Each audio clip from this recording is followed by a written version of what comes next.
একবারে দাও দাও করে জ্বলছে, একবারে লেলিহান শিখায় পরিণত হয়েছে।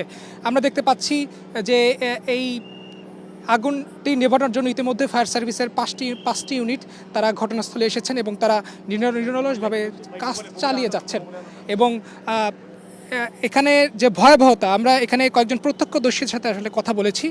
তারা যেমনটি বলছেন যে এখানে বৈদ্যুতিক যে খুঁটিগুলো রয়েছে, অর্থাৎ এখানে ট্রান্সমিটারের কাজ চলছিল এবং এখানে ট্রান্সমিটার বাস্ট হওয়ার পরে তারা যেটি বলছেন যে এখানে আগুনটি লাগে, আগুনটি জ্বলা শুরু করে এবং আগুনটি এখানে লাগার পরে এই আগুনটি দ্রুতই আসলে ছড়িয়ে পড়ে। যেহেতু এখানে রাসায়নিক ফ্যাক্টরি আছে, বিশেষ করে ফোমের ফ্যাক্টরি, এখানে ফোম তৈরি হয় এবং রাসায়নিকের মাধ্যমে আসলে ফোম তৈরি হয়, যার কারণে এই আগুনটি আসলে কোনোভাবেই নেভানো সম্ভবপর হচ্ছে না।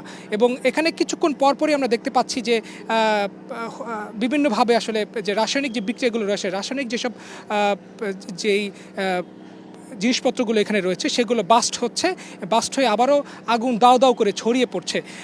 6:30টায় আগুন লেগেছে। 6:30টায় আগুন লাগার পর থেকে এই পর্যন্ত ফায়ার সার্ভিস তারা এটি নেভানোর জন্য চেষ্টা চালিয়ে যাচ্ছেন। তবে এটি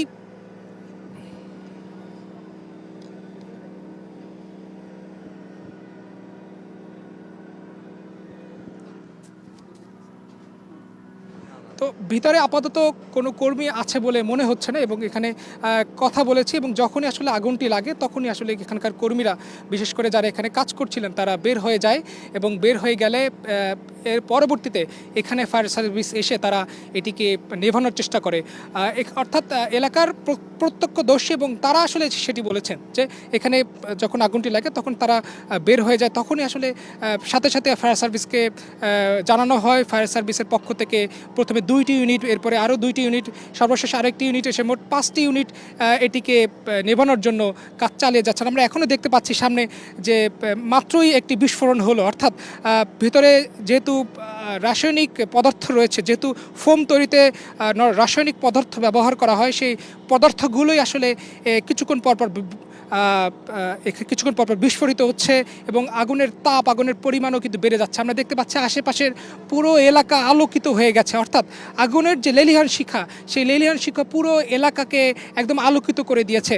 অর্থাৎ এটিকে নেভানোর জন্য কিন্তু যে নিরলস পরিশ্রম সেটি চালিয়ে যাচ্ছেন এবং এটি একদম ঠিক সাইনবোর্ডের ঠিক আগেই মাতোইলে যে সাদ্দাম মার্কেট, সেই সাদ্দাম মার্কেটে এবং এইখানকার যেসব এখানে যে টিন শেডের মার্কেট, যেহেতু টিন শেডের মার্কেট, যার কারণে এটি কিন্তু আরও বেশি আকারে ছড়িয়ে যাচ্ছে।